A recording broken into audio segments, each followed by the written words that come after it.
Water Forum tahun 2024 di Bali. Kami berdua diundang secara khusus untuk menyampaikan pandangan sekaligus juga pengalaman dalam menjalankan sejumlah atau mengikuti ataupun melakukan beberapa program kebijakan dan strategi terkait dengan water management di Indonesia. Jadi ini forum yang bagus karena berbicara bagaimana tata kelola pemerintahan di tingkat pusat tapi juga langsung di breakdown di tingkat lokal dan juga regional. Local and Regional Government Forum ini menjadi penting karena juga pada saatnya setelah kita tentukan kebijakan di tingkat tertinggi, diimplementasi secara baik itu tentunya memerlukan kepemimpinan dan manajemen yang efektif di tingkat lokal. Tadi saya secara pribadi berbagi pandangan bahwa prinsipnya ada 3 untuk mendukung tema besar World Water Forum di Bali ini, yaitu Water for Shared Prosperity. Maka yang pertama kita harus mengedepankan bahwa manajemen air, khususnya manajemen air bersih ini harus ditujukan pada penguatan kesejahteraan dan kemakmuran untuk semua, untuk rakyat.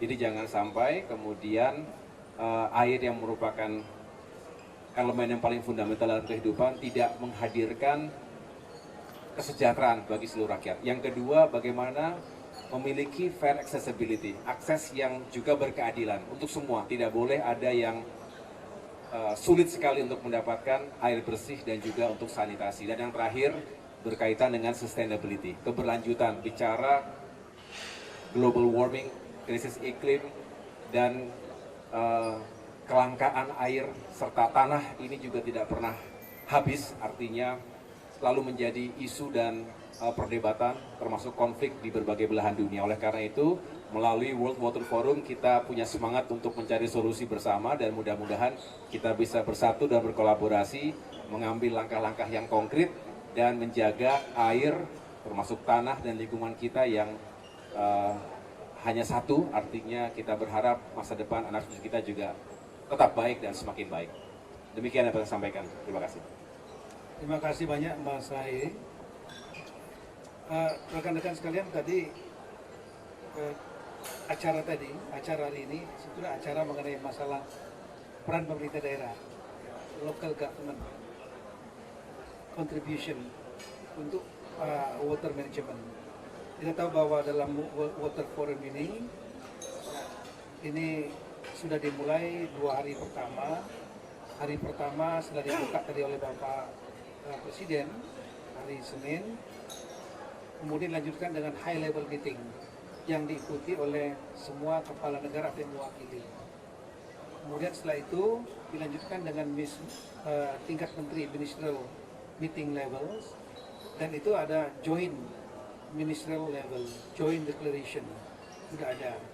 Itu lakukan 2 hari, Senin sore dan kemarin. Nah, hari ini kita turun ke level berikutnya, yaitu local, national level, khususnya peran daripada local government. Tadi saya sudah menyampaikan bahwa kita memang kalau bicara tentang kerjasama antar negara dan kerjasama penanganan water management pada national level, ini akan mempengaruhi sistem politik dan pemerintahan yang ada di negara masing-masing yang tidak sama satu sama lain. Ada yang menerapkan sistem demokrasi, ada yang autokrasi, ada yang authoritarian, ya. Ada juga yang menerapkan sentralisasi, ada yang desentralisasi penuh, ada yang separuh desentralisasi, di mana otonomi diberikan termasuk kewenangan masalah air, ada yang central government, ada yang local government. Nah, ini membuatnya menjadi lebih dinamis. Tapi tadi saya sampaikan bahwa air ini nggak kenal sistem itu. Yang penting dia di-treat mau jadi kawan atau mau jadi lawan gitu. Jadi friend or enemy. Nah, kita berusaha menjadikannya friend. Maka kita perlu bagi tugas di national level. Peran pemerintah pusat apa? Ngambil pelajaran Indonesia. Kita bagi tugas di tingkat pemerintah pusat apa yang dikerjakan. Misalnya membuat target-target nasional, regulasi tingkat nasional, undang-undang, kemudian juga keuangan, dukungan keuangan dari pusat, membangun misalnya bendungan-bendungan besar, seperti yang sudah dikerjakan dalam pemerintahan Bapak Jokowi melalui Menteri Pekerjaan Umum. Banyak bendungan yang dibangun, irigasi, kemudian penanganan banjir, macam-macam lah yang dikerjakan. Nah, di tingkat provinsi juga ada yang dikerjakan dari bagi-bagi tugasnya. Di tingkat kabupaten kota juga. Bahkan saya tadi menyampaikan, bahkan di Indonesia juga, di village level, tingkat desa yang jumlahnya lebih dari 70.000 menggunakan dana desa yang lebih kurang sudah mencapai 44 bilion gitu ya. 700, mungkin lebih kurang 700 triliun yang sudah dilakukan. Nah, salah satu di antara dana desa itu digunakan untuk pembangunan kanal, irigasi, embung, dan lain-lain. Itu semua berkaitan dengan air, termasuk penyediaan toilet.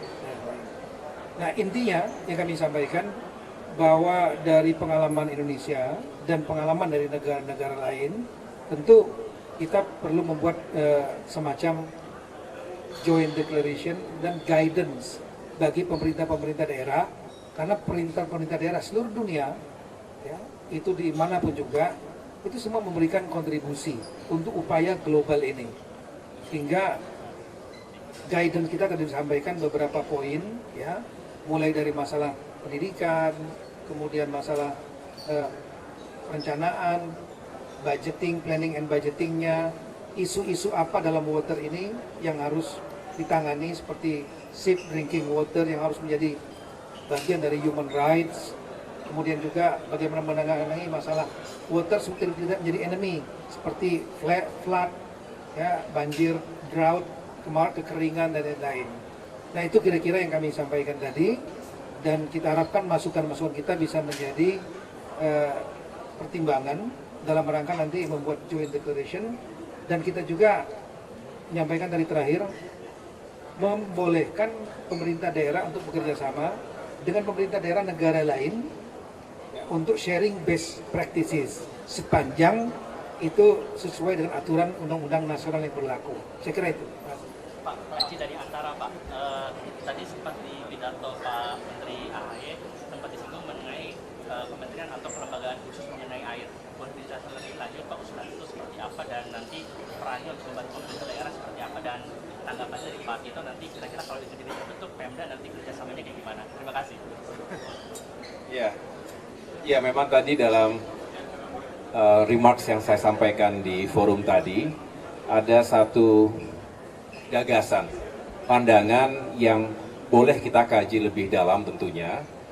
Ini juga melihat dari pentingnya mengintegrasikan, mensinkronisasikan segala urusan manajemen air ini di tingkat pusat sampai dengan tingkat yang paling bawah seperti yang disampaikan oleh Pak Mendagri tadi. Berbicara provinsi, kabupaten, kota, kecamatan, desa, dan seterusnya. Artinya kita berharap ada sebuah badan yang khusus menangani air.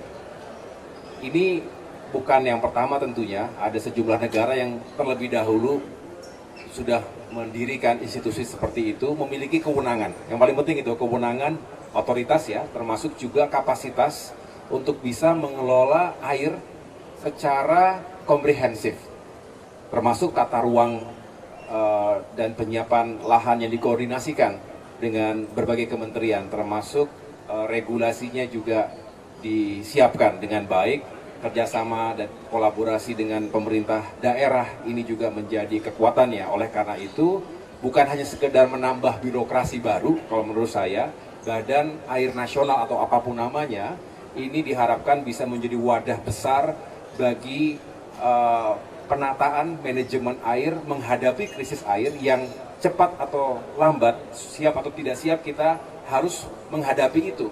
Dan kalau tidak ada badan khusus yang menangani, menurut saya juga memang akan terus menjadi tantangan bersama.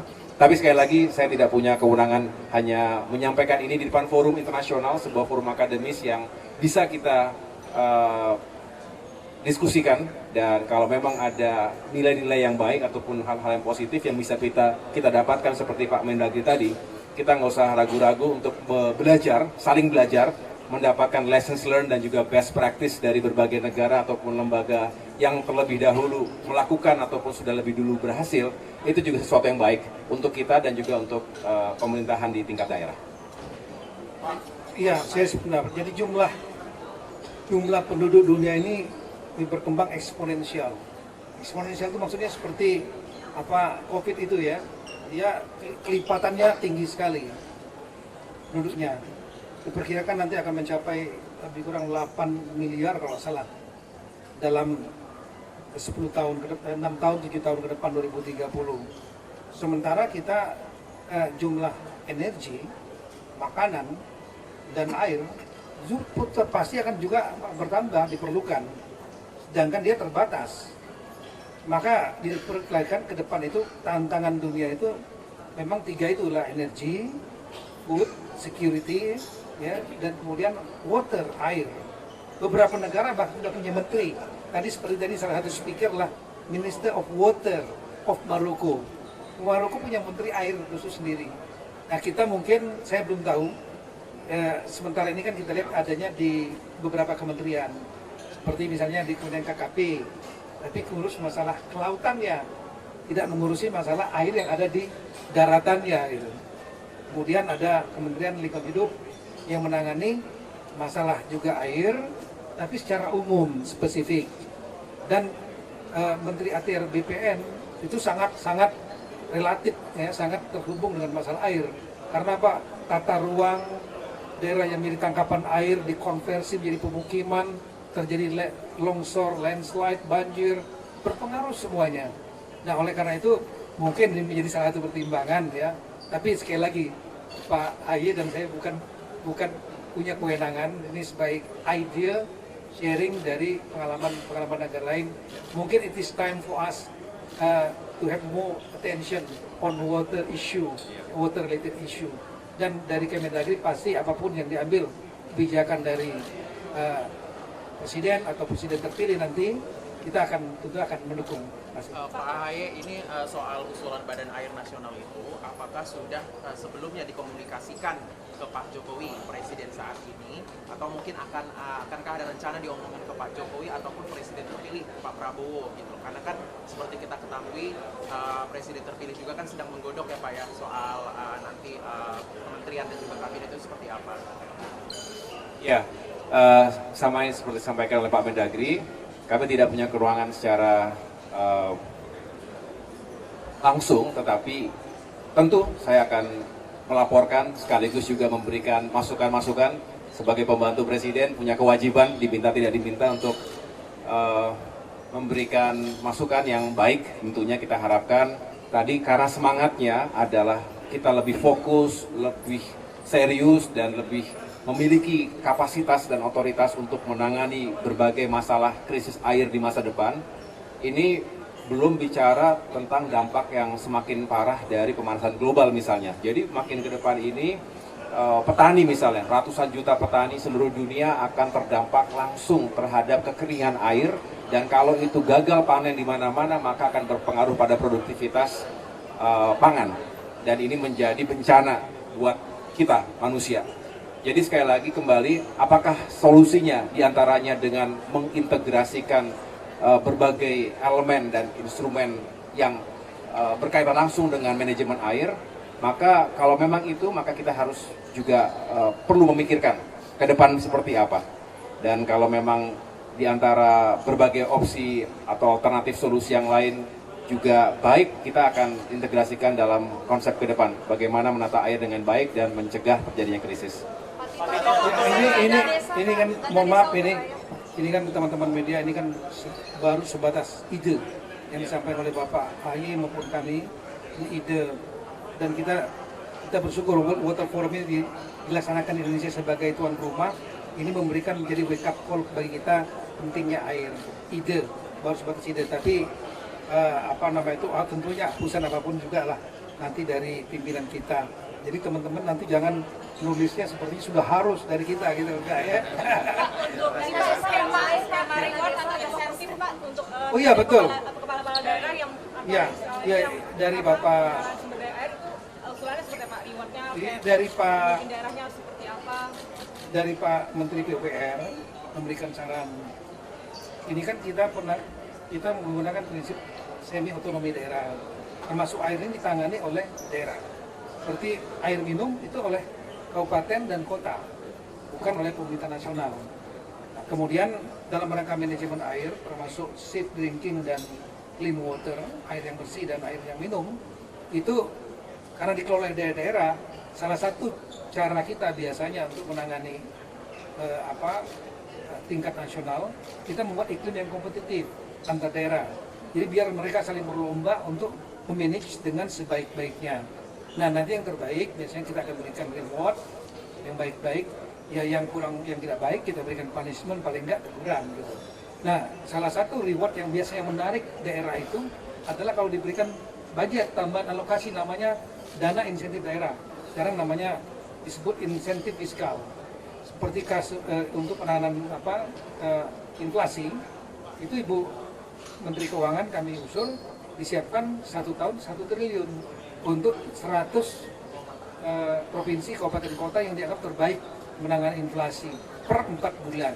10 miliar untuk satu daerah masuk ke dalam tambahan APBD dia, ditambah naik elektabilitasnya. Nah, jadi caranya gitu, caranya mancing daerah-daerah itu. Air mau diusulin berapa Pak? 10 miliar per daerah untuk daerah yang dianggap berhasil. Total 1 triliun juga? Enggak, totalnya saya belum tahu. Berapa, apakah 100 daerah atau cukup 10 daerah, nanti akan dibicarakan teknisnya dengan Ibu Menteri Keuangan dan Ibu Bapak Menteri PPR. Indikator daerah yang terbaiknya apa Pak? Pasti akan dibuat indikator oleh Menteri teknisnya oleh, ya misalnya akses kepada masyarakat semua terpenuhi di daerah itu, akses bersih air minum misalnya, ya kemudian memanage dengan bagus, ya dengan robust, sehat, manajemennya, irigasi berjalan lancar misalnya.